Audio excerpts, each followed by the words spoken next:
Welcome to Between the Reads, where we shine a spotlight on some of the most talented Black authors in the industry to discuss their works of fiction and the inspirations behind them. Each episode will dive into the rich and diverse world of literature, exploring everything from historical fiction to romance and speculative fiction to YA and beyond. Tune in as we celebrate the voices of Black authors and the power of storytelling. Are you ready, Boos and Bros? Then sit back, relax, and let's get to it. Nicole Glover is the author of the historical fantasy series Murder and Magic, which begins with the Conductors. When she's not writing, she's working as a UX researcher where her knowledge about murder and other mysteries is surprisingly useful. Nicole, welcome to Between the Reads, and I think that's probably the shortest bio I've ever read. Well, I like to keep it short and simple, and yeah, but I'm happy to be here. I'm really excited to just talk about books and everything else with you. Yeah, I'm so glad we were able to reschedule. Yes. I'm looking forward to having you on the show. I really enjoyed the first book. I have the second one, and now I got to go read that one. Yeah. So why don't you tell our readers what The Conductors is all about? The Conductors is, to make it simple, it's my question of like, what if? The what if of what happens after the Civil War, because we don't really talk about that, about the history of the Reconstruction period that follows afterwards. And because people did things, they're finding all these newfound freedoms and stuff. So like, my question of what if came, they solved murder mysteries with magic, apparently. And so mostly it's blending the book's about blending the historical with the fantastical elements, throwing some fun mystery elements in it, and it follows a married couple, who had been Underground Railroad conductors in the past, who decided, they're free, they have free time, their freedoms, whatnot, let's solve murder mysteries. Right. And they do, it's a hint throughout the book, they've done other cases, but the main case that takes center stage in this book is the murder of a close friend. And this idea of finding out who it is sends them all over the place of the community, confessing with all the friends and whatnot, and just solving all the mysteries and with their magical abilities and whatnot. So lots of fun scenes of them casting spells to figure out where's the magical residues about, getting in some little fantastical battles with things, and just blending all the genres I love together into a story of fun what ifs, basically. So that touches on my next subject, that The Conductors is this unique blend of mystery and historical fiction and fantasy. So tell us about the magic you created in your novel and how it shapes the story and the characters. Yeah, with the magical system, I kind of start simply of things of how I want the magic to kind of work in the world. I like the idea. I've seen all these in fantasy novels that it's always like a certain group of people who have it. Like it's through this particular family, and there's only people who can do magic. Or here are mages that went to this academy, you can do magic. But I started what happens if you have a world where everyone does magic, and what does it look like when how our world is, like how it happens if different people have different kinds of magic. And so I started the idea that magic, if everyone has magic, they can all do magic, but it expresses themselves differently, like language, songs, and dance, cultural stuff. So, to everyone, there's basically different friends. But for the main characters, I got really specific because I'm the one who will be spending most of the time with their spells. Like I want to make sure it's fun, and for fun for me is the stars. It's astronomy, it's astrology stuff, which I've always loved since very young, and it also ties really well thematically. Because it's a very naturalistic thing. There's all the stars are out there in nature. There's the idea, of course, if stars play a prominent role throughout the runaways, through all the we have the North Star, Ursa Minor, and everything like that. So that all ties neatly together thematically with that. But it's also fun for me to have kind of cast these supposed to be bonded to like constellations that you can visualize as idea throughout the book. They will basically draw the spells, whether it's like Canis Major, the big dog, and it'll actually turn into a constellation like a dog, basically. It's very imagination. So I have a lot of playful things I can do with that, which makes it a lot of fun. But also just all the thematically stuff too. It just makes a great thing. And I kind of invented a magic system like this because I didn't want to draw on real world sort of like magic system. But there are documented really real magical systems that people do practice, and it's sometimes more close to religion and whatnot. And I didn't want to go with that, and I'm taking these in the different fantastical elements. So creating my own allows me more freedom and not worrying about messing with cultural things, I really don't have much nuances to have. So Right. I love the way that they, mm, they would just draw the yes, symbol of the different, horoscopes in the air. Like they hmm would draw Pisces, or they would draw hmm Virgo was my favorite, of course. of course, yes, But yes, I just love the hmm way that the magic kind of moved and flowed. hmm And you're right, it did just kind of fit in, because you're thinking about Underground Railroad, you're thinking about the North hmm Star. But I also love the way that they could just send like a dog, uh, to her side. Benji sent a dog to her side, and and she was like, "Oh, okay, I need to go to him." Like they could yeah, send these sigils hmm to go and yes, summon. I just thought that was so cool. I've never read anything like yes. that before. That was just really just a wonderful creation. I really love that.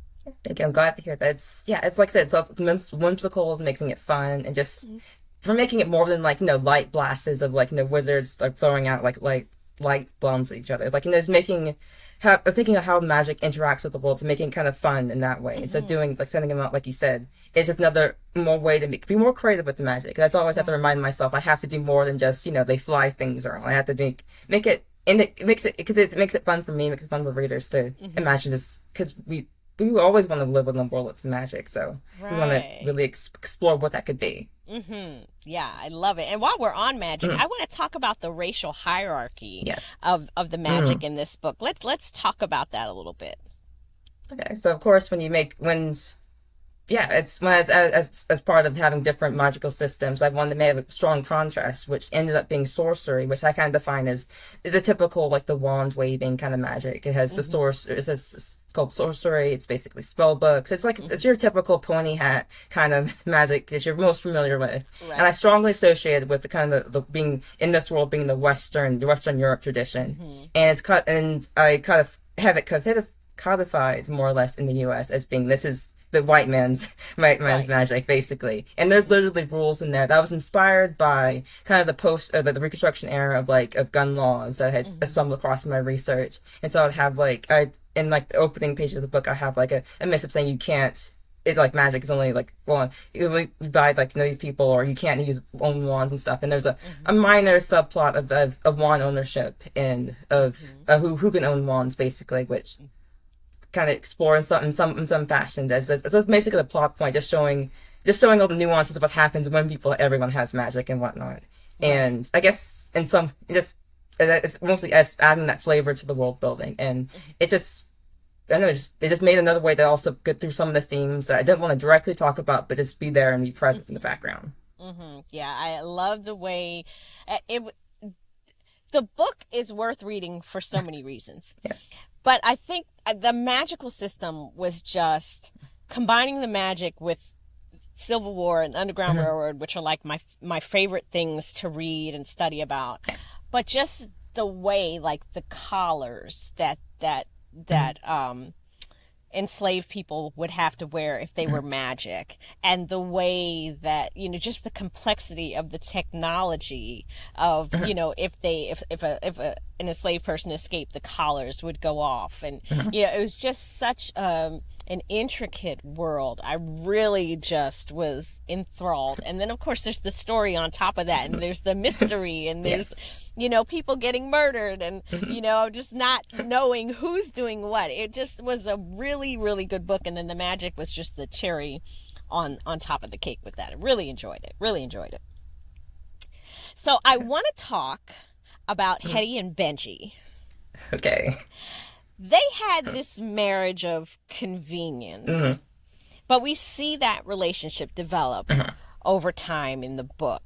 So why did you choose to have their marriage kind of start the way it did, as this kind of partnership, and not just have them be like this in love couple? I was just curious about that. Yeah, one of it is mostly because of Hetty. Hetty's a very pragmatic, headstrong, kind of has certain rules and defined, and so it's for me. It's because since she's the main point of character, it's her point of view, and it felt that because she's kind of practical, she's been spending all this time looking for her sister as being the big priority and stuff, but also wanting to do all the fun mystery stuff. That it and being part of like a larger, like, you know, kind of a society of a Black free society that kind of has some eliteness quality of, you know, wanting things proper and whatnot, and where she is in Philadelphia. So all this kind of combined, saying let's kind of get this marriage. I like you. We did these adventures together, solving on the Underground Railroad and stuff. Like, let's just stay together and solve mysteries together. And she's coming from that way, and also it might be some kind of personal, like, you know, denying of things because she's trying to stay focused on her goal, and all that kind of came together as I developed the character, and just made it more, I guess, compelling in that way to kind of see like what happens when she starts exploring. Maybe it's more than that. Maybe she's like telling herself one thing, but she really means something else. And I took the idea of the murder of her close friend being like a flashpoint where she starts illuminating things that maybe, and she starts realizing maybe her fears, like maybe him being possibly dying or whatnot, being murdered throughout this case. It might be something that becomes more of a real feeling of fear, and she starts working through these feelings throughout the case and whatnot, which is felt like it was a good way to kind of parallel everything else. And it also just kind of defines, like, you know, this is also this fun way for me to like explore that, and also as a reader kind of give you the insight of like, maybe you have you go along for the ride and see maybe yes, maybe no, as you go along with everything. I am gonna side eye you though. Okay. I'm not gonna say, because I'm not gonna give the book away. All I'm gonna say is with her sister. Mm-hmm. I know I've been through that, but that's how the ending always ended for me. And even though I didn't like Charlie's ass, but you know, with his mom yes. too, you know, it's just like, mm-hmm. oh. Yeah, sometimes you have to make the works of the victims, make them. It made me feel for him yes. just a little bit, even though I didn't want to. But I was just like, yeah. I wanted something different, especially with her and her sister. I just wanted something so different. I mean, it was good the way you wrote it, but such a heartbreaking thing. So the historical setting of post-Civil War Philadelphia adds this kind of rich layer to your novel. And for people that are listening, so the novel takes place here in post-Civil War Philadelphia, but then there are these interludes that flash back to the period of the Civil War and slavery. But I know you love libraries. Yes. Talk to us a little bit about the research process for this post-Civil War setting in Philadelphia. Yeah, it's like you said, it starts in libraries. It starts from me kind of pulling from the big topics, you know, starting broad at first, because I had to first define where I'm going to set this book.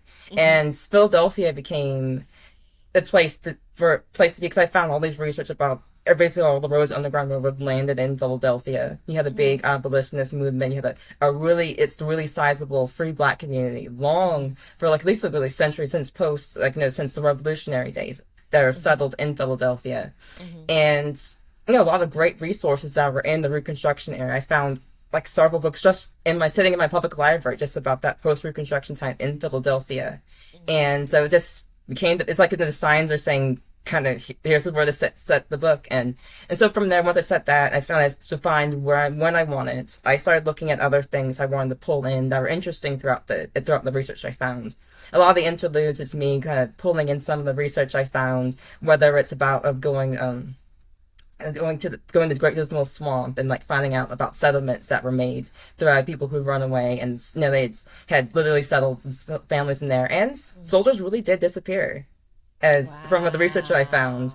And so that's one way to sneak stuff in like that, and just pulling different things in. And some things were like really great reads. Like I found a pocket diary of Emily Davis, who was a free Black woman throughout Civil War days, and she had a diary of basically the last couple of years of the Civil War. And there's a lot of it was like talking about, because she was also a dressmaker, and she was like kind of active in the community. She had lots of visits, talking about visits with friends, you know, complaining about the weather, about being sick, and a lot of mundane stuff. And there were also sections like when Lincoln was assassinated, when the war ended, and like she had sections she wrote more about that. And it was I think it's one of the very, very few like insights particularly of someone in that time period of an average person, more or less. And that was a great insight. It's how I got things so like the photo album, friendship album thing I'd mentioned has a little subplot with her friendship group, like where they people with like, basically it's basically for social media. They have these photo albums. They put in clippings, they put in pictures, they drawings and other things and share it with friends. And that's how I found that through reading that diary and things like that. What was that like to just read that from someone's actual diary? What was that like emotionally for you? I don't know. For me, I was mostly in research mode, but also just being stunned about just all the details in there and just unique stuff and just seeing how mundane someone's diary was. You think of people living in extraordinary times, because she was writing this during Civil War days, and you think of this is a major historical event. These are things happening all over, and she complaining about the weather, about about being ill or having to go to this lecture and stuff like that, and just and you reflect back on yourself too. Like if you write your diary now, we're living in extraordinary times in many ways, but your day-to-day diary would be like, the weather is bad, or the internet went out, or my allergies things like, are bothering me. Yeah, all the things like that. And even though we're living in a moment that's could be considered a historical time, it's another way to kind of show that we're not so different, and we often view people in history as these untouchable figures. These are statues, these are portraits, and I make them, deify them as like minor gods in some ways, or untouchable figures, instead of forgetting they're humans and they lived and laughed and loved and everything else in between. Yeah, and the things that because I'm a Civil War buff, like that's our war, and I can't get enough of books on it and reading about it and the Reconstruction period, and to me it's this big thing, Yes. But like you said, for them, it's just, there's a war, and, we're enslaved, and some of us aren't, and, but my collards, had insects on them today, or, it's what is so big to us. For them, if you could travel back in time, they're just like, this is just every day for us. They don't see it as this grand historical thing that's going on, and I'm sure 100 years from now, people will look back on us, like you said, and they'll just, what we just see is every day, they're going to be like, it's this grand historical thing, and it's, just like, it's just living for us. Right. Yeah. So I want to talk about the Vigilance Society. Yes. Was that something that you came up with, or was that something that you discovered while you were doing your research? It's a spinoff. It's based off the Vigilance Committee, which was an active anti-slavery abolitionist movement in Philadelphia.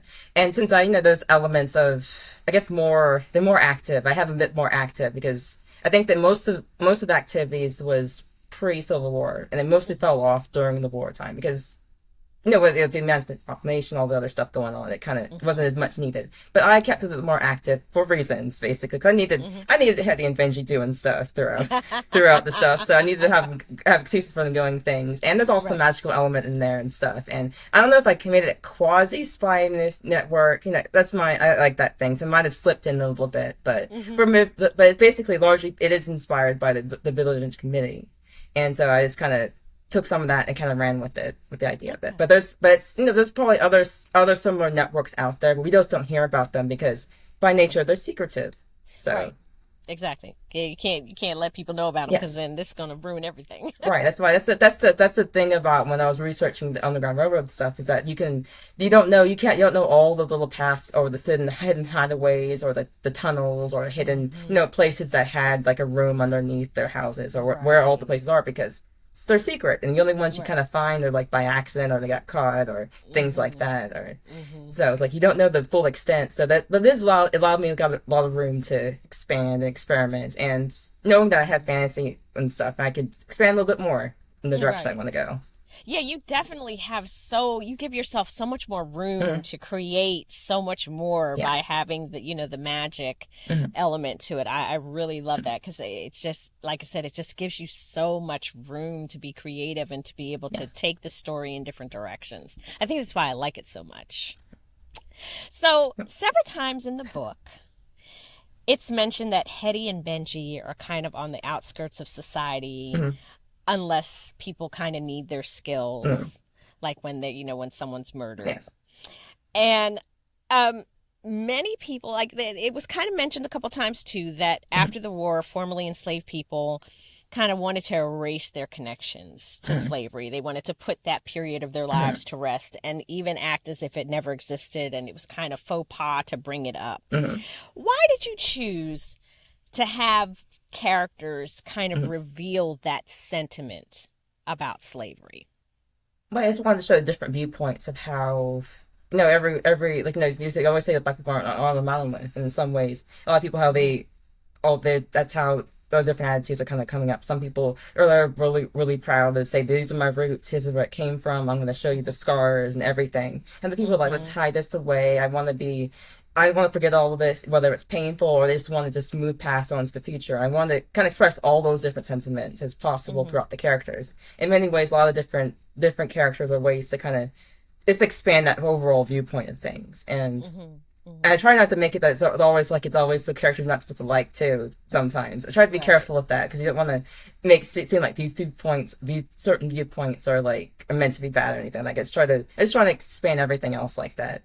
And I think also as Hetty and Benji, for being more outside of things, is more of some of it's coming from more of a practical standpoint for them, but also because I want the contrast and tension of sometimes the groups, and kind of highlighting there's even elite snobs in the black community, as we all know. So I gotta show that in there. So it's one way to kind of show that's going on.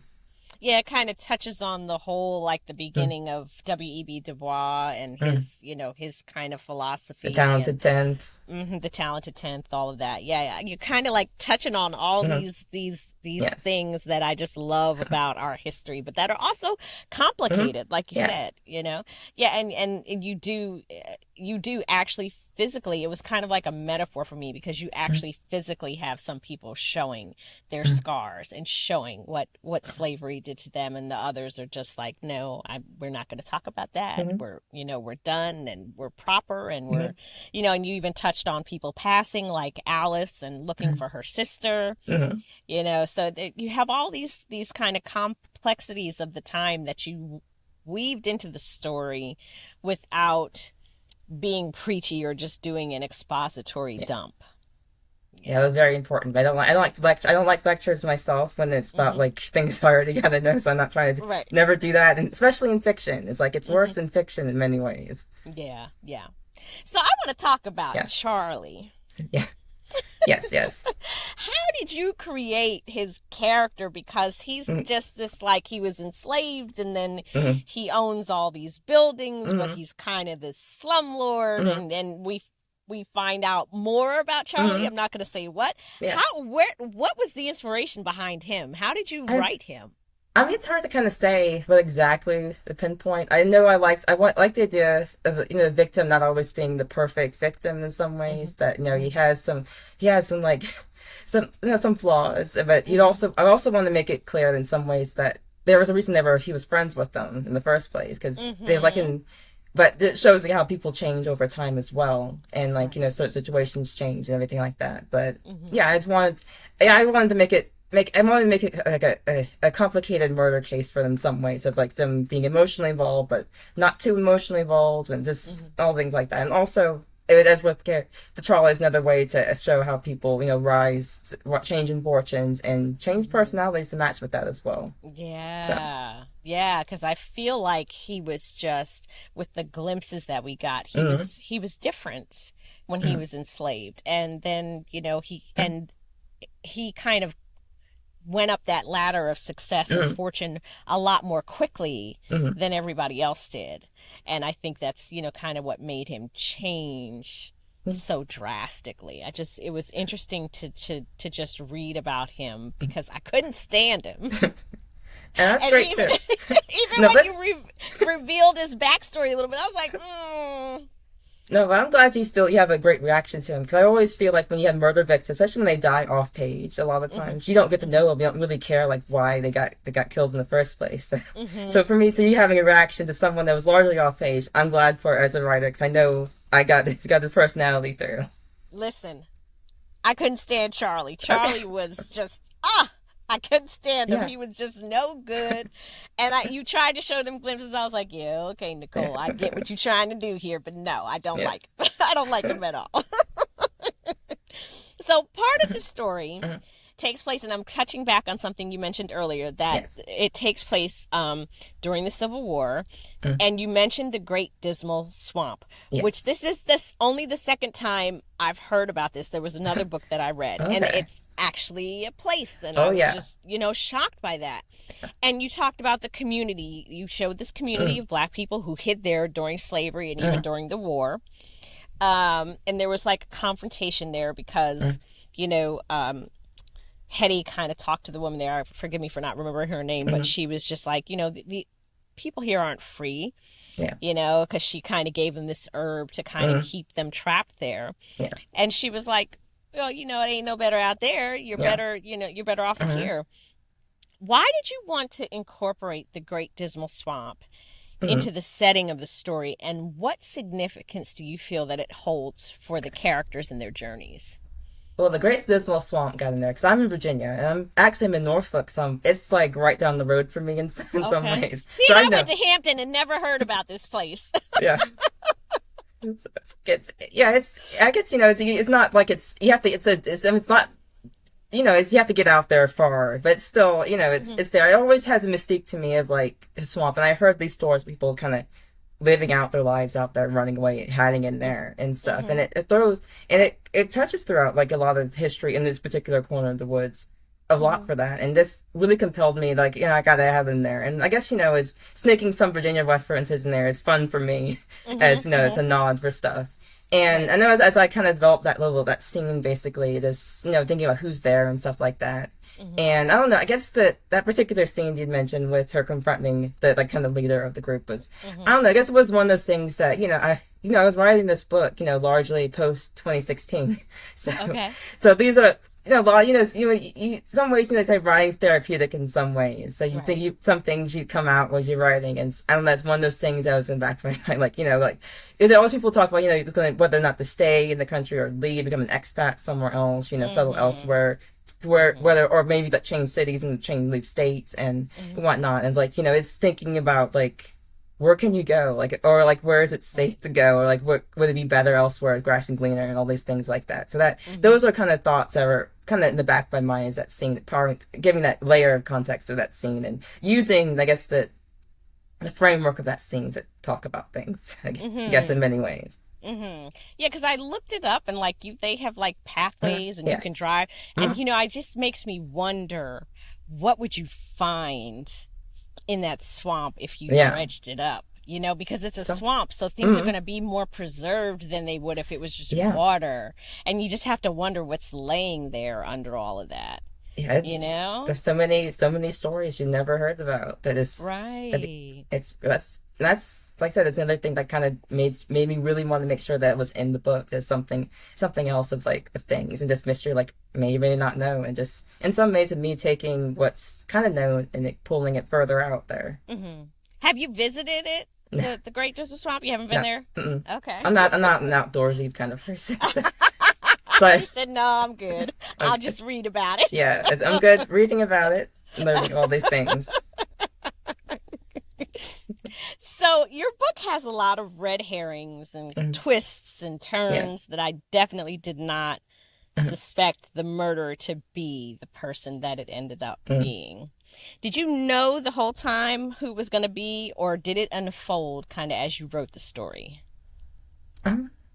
It came more, I think, I know when it was first initial drafts, it was someone else, I think. But as I continued to work on it, it became really clear it could only be this particular person. And so it worked out that way. I think because in some ways I started, because a lot of this ideas for this kind of came together, I want to have a murder and stuff in here, and there's the fantasy elements to it. Because literally, the book literally started me saying, I had this historical setting. Maybe I'll add some magic. Maybe I'll add some murder in here and kind of see what happens. And as I've gotten really more serious about getting the book together, and all those elements I started paying attention to more of these elements in there and whatnot. But yeah, it's kind of funny thinking back now, because now when I draft books, I definitely write down the murderer and the victim and all this other stuff, and even how they did it, and have that locked away in a notebook and stuff. And that's mostly because I'm writing on a shorter time plan, because the Conductors had more time with that one. And largely I wrote the couple drafts, without on my free time, basically, with more Right, right. leisurely in some way. So I got to more explore and find things as I went along with it. So, and Okay. kind of learn, and the things I learned from that process helped me with the next books that followed. Okay. So, Okay. So if you were a reader yeah. of this book and not the author, who would be your favorite character and your least favorite character, and why? Oh, that's a hard thing. It's a hard question because I'm so close to the Right. book. It has to have to rethink about it. I don't know. I don't know if I say as a writer, my favorite character is a Hetty, but I'm not sure that would change to as much as a reader because Okay. she's has has a lot of things I really like as in the character, from just being like this headstrong, willing to do certain things, being really confident in the magic abilities, and in some ways being a very good friend and all these things, and just having interest in all this. Yeah, it's hard to say the favorite. That's definitely, I guess, definitely be the favorite. I don't know. As for, I guess, least favorites, probably I'd probably be her ex friend's Marianne or something like that. Mm. Most exciting, it's it's for it's for being someone is taking advantage of someone, giving a benefit of the doubt, even, and things like that. And it's just it's probably it's probably, I think I imbued some more negative qualities in there, just the contrast with certain things. Right, But right, right. I think right. that would probably be the more, I guess it's the least favorite, without going into more obvious ones, of course. I think my favorites are, it's a tie for me between Hetty and Penelope. Okay. Because I feel like they're almost kind of two sides of the same coin Yes. in some ways. Mhm. There are aspects of their personality that are similar, but I also feel like, I don't know, I feel like Penelope's just a little bit more, like you just don't suspect her to have as much power and resolve as she does. Like, she's strong, but Yes. I feel like Penelope's got like some secrets in her pocket that Yeah. she's just waiting for the right time to pull Yeah, out. because she's like an alchemist, a botanist, like making potions and stuff like that. I wrote her to be very more, like, as high strung. Like, there's a part where she kind of panics a bit that after Benji like pulls her chain for something, and so she like kind of flips out in a sense, but making her Right. mostly it's a contrast to Hetty, but also kind of showing that it's showing the multitude of the way you can be like a strong female character, so to speak, and that she do all these things and she can pull it together when it needs to be and do what needs to be done, but she also has this ability to be like a freak out because of the little things that just gets on her nerves just a little bit too much. And I think my least favorite was Geraldine. Oh my gosh, she was such a little rat. Yeah, it's always kind of fun to write some of the really bad qualities for certain people, especially when the main character dislikes them much. So you can even go further because her negative point of view kind of makes it more fun for me to go in that direction. Right, absolutely. So this book is part of a series called Murder and Magic. The second book, The Undertakers, is available now. Can you tell us a little bit about that book? Yeah, it picks up a few months afterwards, and it kind of starts with Teddy and Benji hearing about like fires going on, like in neighborhoods, like mysterious fires that may have some possible magical connotations going on. And as they get into it, and also it's shortly as these fires kind of start kind of cropping up, they find that they learn more about this death of an educator, well-known educator who had died before the book begins, but they actually had investigated already, but had dismissed it as being it's too clear cut. It's really obvious who had done it. I think and that they had pinned it on. Basically, it seems obvious that like there's basically a local, like a volunteer fire agency, which is kind of run by like a white gang more or less in Philadelphia at that time. It seems an obvious perpetrator of this and whatnot, and they're like, this is who it is. But as it turns out that the educator's son dies also under very mysterious situations, very kind of close together, and they're like, what if there's more to this? Maybe it's connected, and they start investigating that way. And it leads through secret tunnels, and like there's a bunch of different things of them going kind of taking what they kind of what you already know, like exploring mysteries into finding what's going on in that fashion, and just kind of is bringing in, and it also brings in some of the cast different ways, and there's a potential of ghost of whether real or not, that I bring up as a question of like what is the thing haunting with, because of things that come up through the past as they go through this, they handle this mystery. Okay. And then there are 2 other books in this series. Can you tell us the titles and what we can expect from those? Yeah, I'm literally currently writing these next 2 books at the moment. They're called The Improvisers and The Star Seekers. And these will not follow Hetty and Benji, but follow their descendants, basically. Okay. The first of the 2, The Improvisers, follows the granddaughter of Velma Fry, who is a 1930s pilot, barnstorming pilot, who famously jumps out of planes without magic, and she may have a bit of a bootlegging past. Oh. But she currently investigates magical mishaps and whatnot, and she stumbles across a really like an enchanted pocket watch is causing some trouble. Like it caused like a fight that she kind of witnessed and had to stop. And she's like, there's more of these apparently, and as she investigates them, she finds, to her great surprise, there might be a connection to her family's end, which is on a fictional island called Bramble Crescent, largely inspired by like Martha's Vineyards and places like that in the area. Okay. And that's where she basically jets off and figure out what's going on, all these things like that. Okay. And second one, which I will give you less, because I'm literally writing this one, is the 1960s. The main character is Cynthia Rhodes, who's a NASA scientist studying magic and rocketry. Very Hidden Figures inspired with this one. Okay. I think with this one, there's an accident happens at work. There's an explosion of like a rocket that kills one of her coworkers, and everyone thinks it's an accident, but it comes clear to her when she spots a mysteriously cursed sigil when it explodes, that it might be more to that.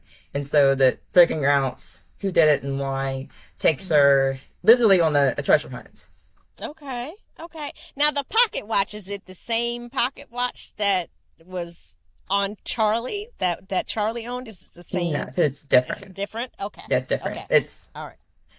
These are loosely connected in some ways. They're both of them will be standalone. There'll be like loose connections. You'll see some hints of like I think Hetty and Benji will make a little cameo in the Improvisers, but but they can be read independently from both of them. If I've done my job right as a writer, you can read them independently without too much. So they're standalones, and we loose connections. Like you get more if you read. You'll see some things. You might see some hints and stuff, but nothing major like that. So it's fun for me in ways because these books came about because my publisher was like 2 more books, but different characters, same world, and I'm like, okay, like I can do this. So I was originally planning, more books with Hetty and Benji, but on the other hand, I had done all this research in the past different decades, lots of things I love, different decades, and like, what could I write about? And I literally had some ideas for stuff already because I wanted to do something with pilots and like, but there's like, it'll be great fun with things. So it's like it's great fun for me to get to these books, and so I'm excited.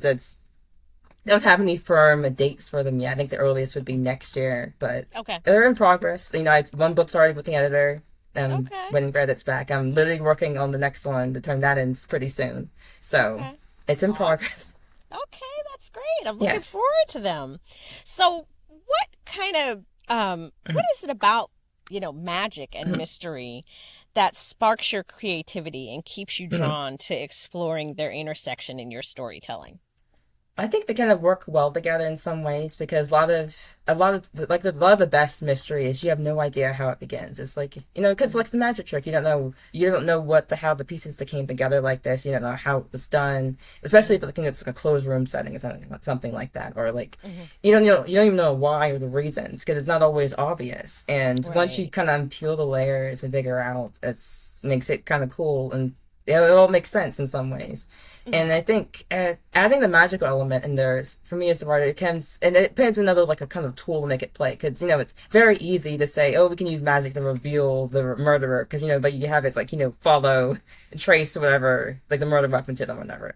But it kind of adding that magical element and then trying to using it as like a tool to kind of sniff out the spell was, it's fun to make it adds it adds another twist on a typical like murder mystery style, because murder mysteries are very popular in pop culture, even though we have for everything from true crime to the cozy mysteries. So everyone's kind of familiar with these kind of stories, and I think adding a magical element adds some like another playfulness to it, adds a different direction to things, adds different ways to kind of explore things. And I mean, these are genres I grew up reading as a kid. I think actually like my first little stories were actually little mysteries in some ways. Like, like largely inspired by those little childhood books about little, boxcar children kind of mystery style things and whatnot. And, I'd always loved reading. I grew up reading fantasy for the most part, of just all this from the children's fantasy to, the big names, everything like that. I love just exploring what else outside the mundane world in some ways, and just bring it all together. It's just fun for me. Just a good way to pull different things I love and to craft a story. Do you think you'll ever write in any other genre, or do you think you'll always be in this particular genre? Well, yeah, I always have I have a bunch of ideas in my backhoe for big fantasy stuff. I know I definitely am itching to write more of like a high fantasy, epic style fantasy, but with my kind of style to get out of like worrying about the real world stuff into like making the fantastical stuff. But at the same time, I did just write a plain historical fiction story for fun. And actually from this story, I actually had started out being with fantasy elements and like a light steampunk element to it. But I found, oddly enough, taking out those fantastical elements, making it just real world, actually made a better story. Really? Yeah, it was kind of fun.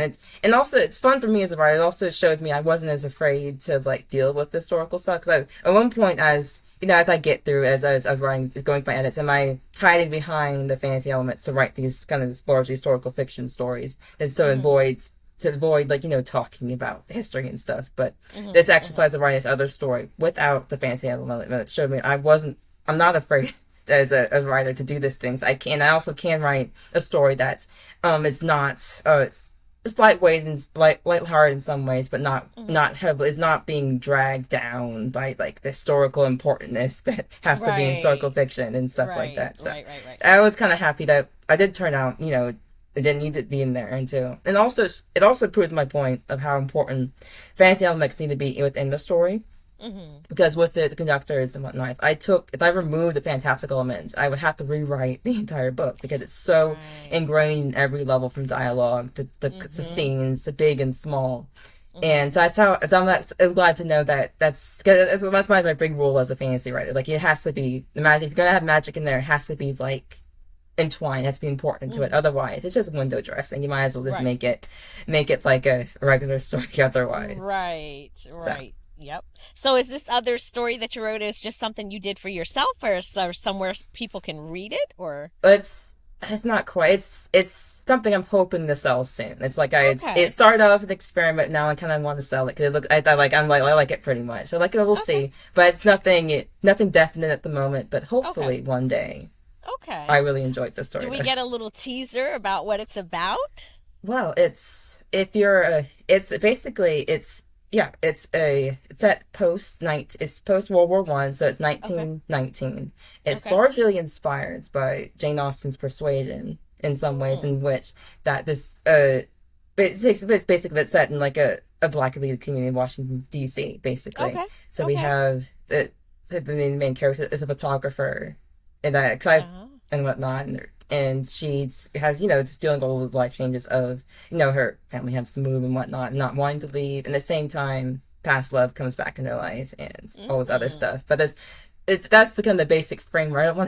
I don't want to get into too many details, the differences, but I do kind of sneak in one thing I found in my research, kind of not quite in my research, because I found it was a social media thing I spotted. It was about the United Order of the Tens. I'm not sure if you heard it a couple of years ago, but it was a black woman's kind of not a secret society, but an organization that came out post Civil War. That's like a mutual aid society basically, but it's very kind of secretive. You really can't find resources of it, but it's like they just basically provide mutual aid, but support certain things, and that I was really intrigued by it because it's one of the things that's literally down the road for me. It's like the headquarters is in Norfolk. And I was like, I didn't know about it until it pops up on social media. And I was like, I got to find this way to put this in my book, one of my books somehow. And I couldn't get it into Conductors, but I got into this little story in some ways. And that's like another element because the main character finds out that her mother was, I mean, it had some involvement in things. And so that becomes like a thing. Okay. That sounds interesting. So it gets interesting. It's fun. It's hard to talk vague about something. It's like, but it's one of the things it's one of the books I wrote on break, basically, from between, because I've been writing these 2 books. I take a break between let the other one rest, and so I figure out that's anyone who likes to write. I work on something else while I'm doing things. And originally it was supposed to be like short stories, but I was like, let's go around a novel. And it was actually, I wrote this, to make it a little bit better, I did write this last year.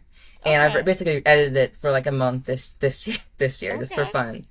But, because, I like to keep busy with things of different things and whatnot. Right. So, like even though when I turned this book and I had plans to write another book later this fall, like, most people want to take a break, but I don't know. Just keeping going. Well, I guess because as I'm working on a book, I have all these lists of, like, ideas of things I want to do. Because as with anything, when you're busy with something, an idea for a new story just pops up, and you're like, I gotta write this down. I gotta write this too, and like, and that's how I can tell when I'm ready to move on from a certain book, because the idea of another story is so compelling. And like when I took a break from this book, and I knew I was ready to come back to it when I started getting ideas of how there missed some big revisions and stuff like that. And so I generally love writing. It's like, I don't know if it's even though it's like it's almost like a hobby in some ways. I've done it for years. It's nice. I've literally been writing since a kid and stuff, so I always enjoy doing it. It's like some of my free time, think of characters and whatnot. And so like I always have a bunch of ideas. So even though like I might get tired of one story, but I'm like, oh, this other story is here waiting for me to do. So it's just something I enjoy doing. So. And there's always ideas that kind of pop up. Like, I always keep a list of stuff to kind of refer back to.